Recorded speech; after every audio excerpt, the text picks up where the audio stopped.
বর্তমানে কিশোর বয়স থেকে 10 জন মেয়ের মধ্যে একজন পিসিওডির সমস্যায় ভুগছে। কম বয়স থেকেই ওভারিতে সিস্ট, অনিয়মিত ঋতুস্রাব, হরমোনের ভারসাম্যহীনতায় ভুগছে একাধিক মেয়েরাই। পলিসিস্টিক ওভারি সিন্ড্রোম থাকলে লাইফস্টাইলে পরিবর্তন আনতে হয়। জাঙ্ক ফুড খাওয়ানো কমানো থেকে প্রতিদিন শরীর চর্চা করা জরুরি। পিসিওডিতে হরমোনের ভারসাম্য বজায় থাকলে ওজনও নিয়ন্ত্রণে থাকে এবং সময় মতো পিরিয়ডও হয়। পাশাপাশি পিরিয়ডের সময় হওয়া শারীরিক অস্বস্তিও কমায়।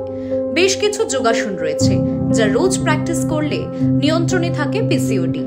আসুন জেনে নেওয়া যাক কোন কোন আসনে পলিসিস্টিক ওভারি সিন্ড্রোম থেকে পাবেন সুরাহা। সূর্য নমস্কার। 12টা পদ্ধতিতে সূর্য নমস্কার করতে হয়।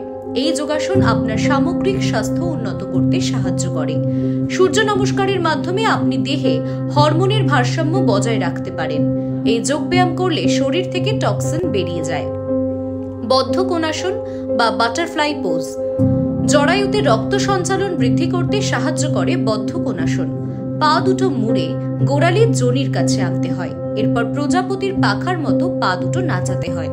এতে যোনি অঞ্চলেও রক্ত সঞ্চালন বৃদ্ধি পায় এবং মাসিক চক্র নিয়ন্ত্রণে থাকে। ভুজঙ্গাসন।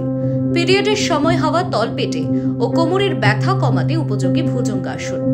উপর হয়ে শুয়ে পড়ুন। এবার হাত দুটো কাঁধের তলায় রাখুন। এবার হাতের উপর ভর দিয়ে শরীরের সামনের অংশ উপরের দিকে তুলুন।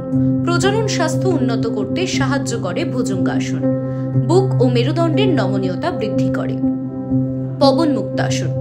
পিসিওডির উপসর্গগুলোকে নিয়ন্ত্রণে রাখতে সাহায্য করে এই যোগব্যায়াম। পিরিয়ডের সময় হওয়া তলপেটে ব্যথা কমাতে এবং বদহজমের সমস্যা দূর করতে রোজ পবন মুক্তাসন করতে পারেন। পিঠ ও কোমরের উপর চাপও কমায় এই ব্যায়াম। সোজা হয়ে শুয়ে পড়ুন। পা সামনের দিকে ছড়িয়ে দিন।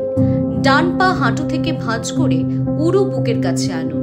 এবার হাঁটুর 2 ইঞ্চি নিচে হাত এমন ভাবে রাখুন যাতে ডান হাতের তালু বাঁ হাতের কনুইয়ের উপর থাকে, আবার বাঁ হাতের তালু ডান হাতের কনুইয়ের উপর থাকে।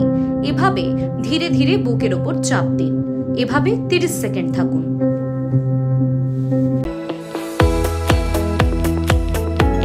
আপনারা দেখছেন ইউএন লাইভ, বাংলা খবরের শেষ কথা।